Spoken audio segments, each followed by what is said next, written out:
She should be here by now. Bien. So let's get started.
Monsieur Eaton.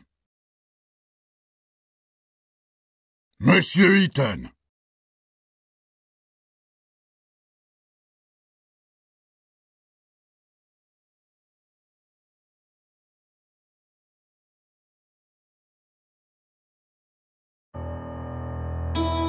Monsieur Eaton, I'm talking to you.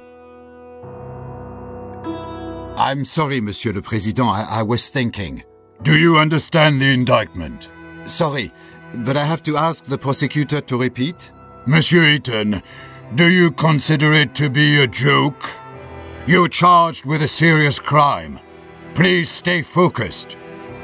Monsieur Prosecutor, please continue. As I said, I accuse Alfred Eaton of murdering Marie Capet on the 17th of October 1894 in Paris. That day, Alfred Eaton was at the theatrical premiere of Prométhée, Vol du Feu, which took place at Opéra Garnier.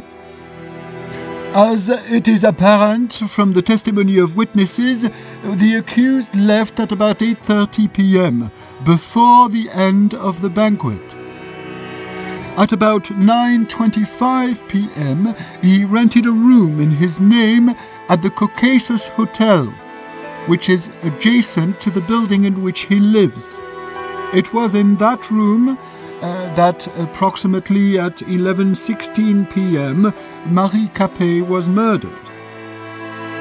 Next, the accused returned to his house, and at about 10:05 p.m. he entered his apartment in the company of Marie Capet, or let her in.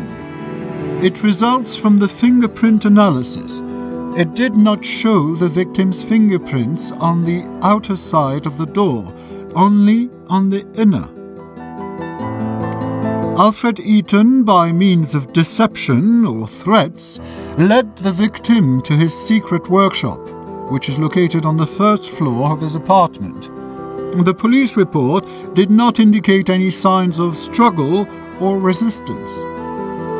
The accused probably wanted to test on Marie Capet the prototype of a torture machine of his construction, which was in the room along with medical tools and manuals of torture. When Marie Capet realized what the accused intended to do, she grabbed a metal rod lying in the room and hit the accused on the head, which caused a real threat to his life and, according to doctors, may have caused unconsciousness. The fingerprints of Marie Capet's left hand were found on the rod, as well as Alfred Eaton's traces of blood.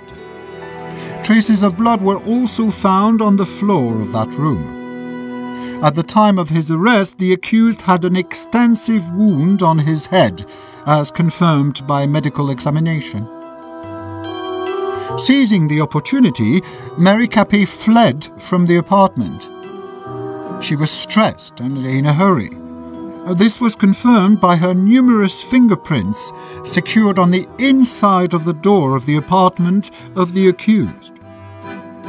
Then, Marie Capet ran into a nearby hotel, the Caucasus, It was the same hotel in which the accused rented a room. As it appears from the testimony of the clerk, Marie Capet was extremely stressed, repeating the word doctor and police. Probably she wanted to call for help. When the clerk went to get some water to calm Marie Capet, she disappeared.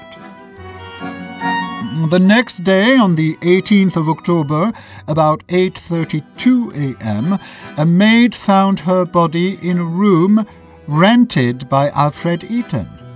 It was covered with numerous fingerprints of the victim and of the accused, and had traces of the victim's blood.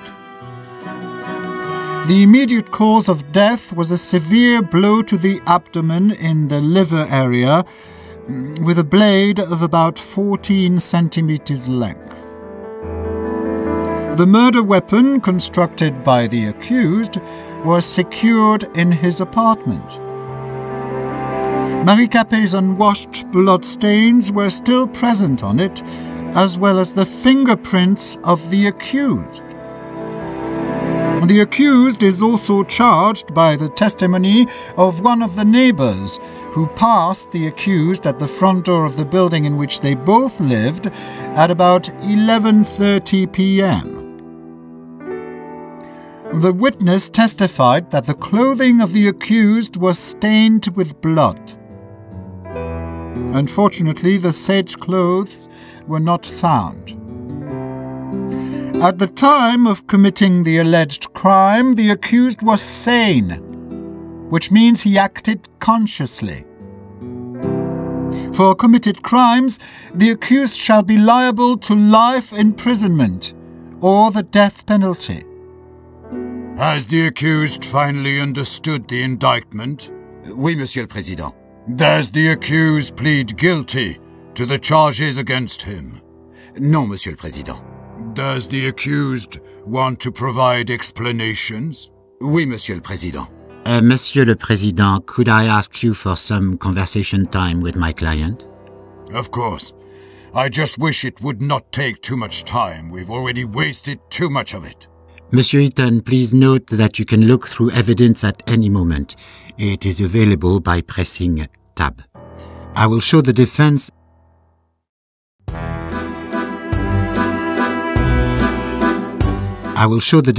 evidence to the court at the time of your uncovering during the testimony. It might surprise the prosecutor.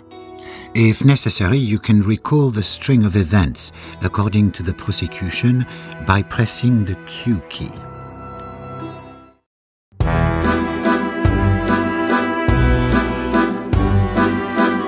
If necessary, you can recall the string of events according to the prosecution by pressing the Q key. Will you need my help during testimony? I will give you my advice and remind you of important facts and events.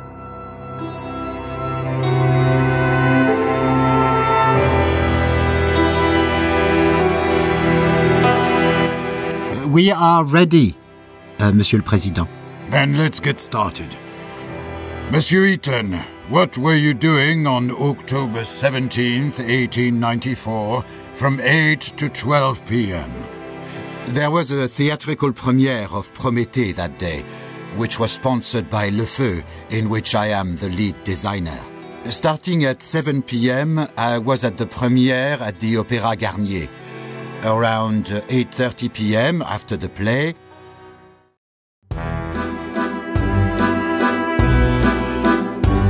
Starting at 7 p.m., I was at the premiere at the Opéra Garnier. Around 8:30 p.m., after the play, I found that I did not want to attend the dull banquet, and instead I preferred to work. I said goodbye to Hugo Argent, president of Le Feu, and I drove home. I got there at about 9 p.m.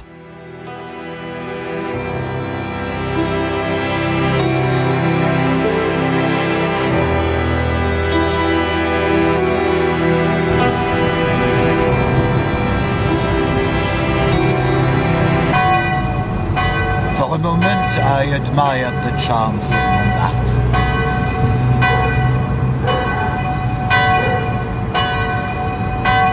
I decided to go for an evening walk. I do not recall that part.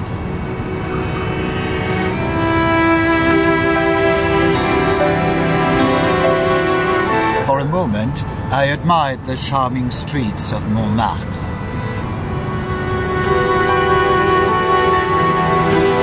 I do not recall that part.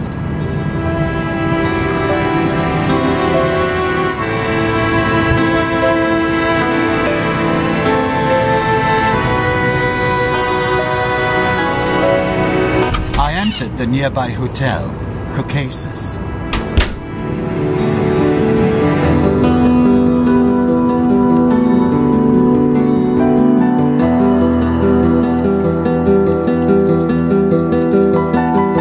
I tried to open the door to the restaurant, but I opened the door to the phone room.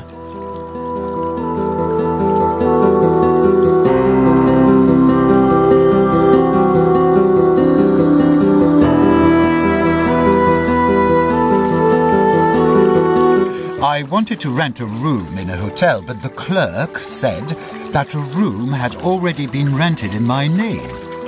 He said it's on the top floor and gave me a spare key.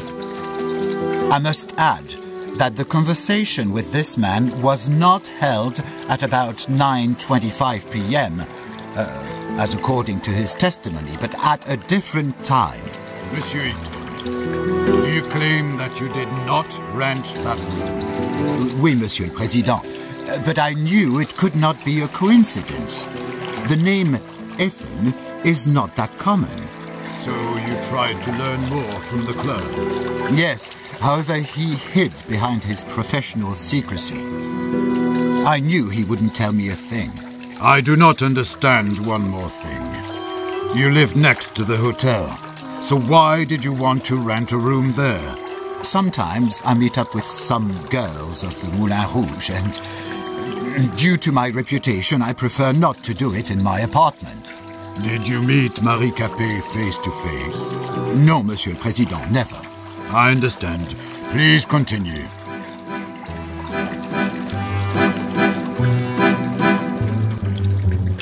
I called the elevator. Then I opened the elevator grate. Then I took the elevator to the second floor.